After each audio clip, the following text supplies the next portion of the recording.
Assalamualaikum. Peace to you all. My name is Saba Ahmed. I'm a law student at American University. I am here to ask you a simple question. I know that we portray Islam and all Muslims as bad, but there's 1.8 billion Muslim followers of Islam. We have 8 million plus Muslim Americans in this country, and I don't see them represented here. But my question is, how can we fight an ideological war with weapons? How can we ever end this war? The jihadist ideology that you talk about, it's an ideology. How can you ever win this thing if you don't address it ideologically? Great question. I am so glad you're here, and I am so glad you brought that up because it gives us an opportunity to answer.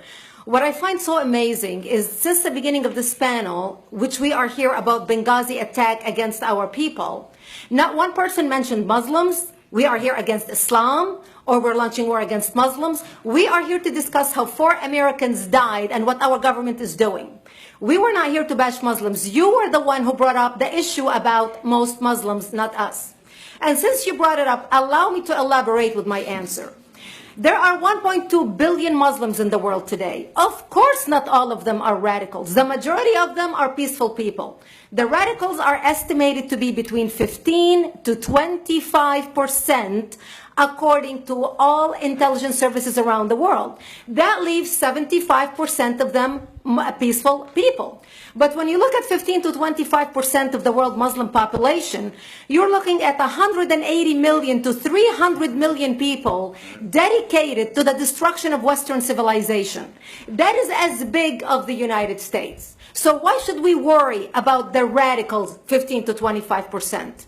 Because it is the radicals that kill. Because it is the radicals that behead and massacre. When you look throughout history, when you look at all the lessons of history, most Germans were peaceful. Yet the Nazis drove the agenda. And as a result, 60 million people died.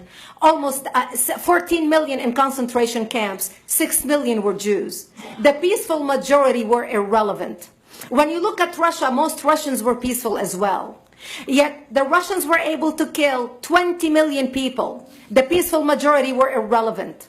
When you look at China, for example, most Chinese were peaceful as well. Yet the Chinese were able to kill 70 million people. The peaceful majority were irrelevant. When you look at Japan prior to World War II, most Japanese were peaceful as well. Yet Japan was able to butcher its way across Southeast Asia, killing 12 million people, mostly killed with bayonets and shovels. The peaceful majority were irrelevant. On September 11th in the United States, we had 2.3 million Arab Muslims living in the United States.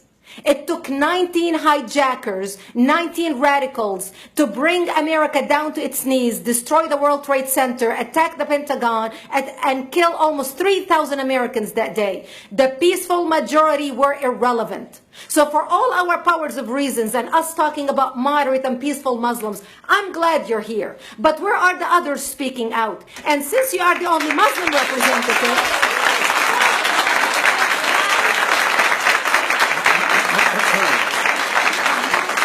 applause till the end.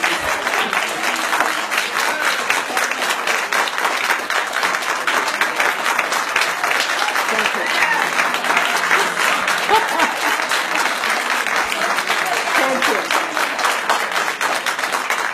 And since you're the only Muslim representative in here, you took the limelight instead of speaking about why our government, and I assume, are you an American? You're an American citizen. So as an American citizen, you sat in this room and instead of standing up and saying a question or asking something about our 4 Americans that died and what our government is doing to correct the problem, you stood there to make a point about peaceful, moderate Muslims. I wish you brought 10 with you to question about how we can hold our government responsible. It is time we take political correctness and throw it in the garbage where it belongs and stop calling it.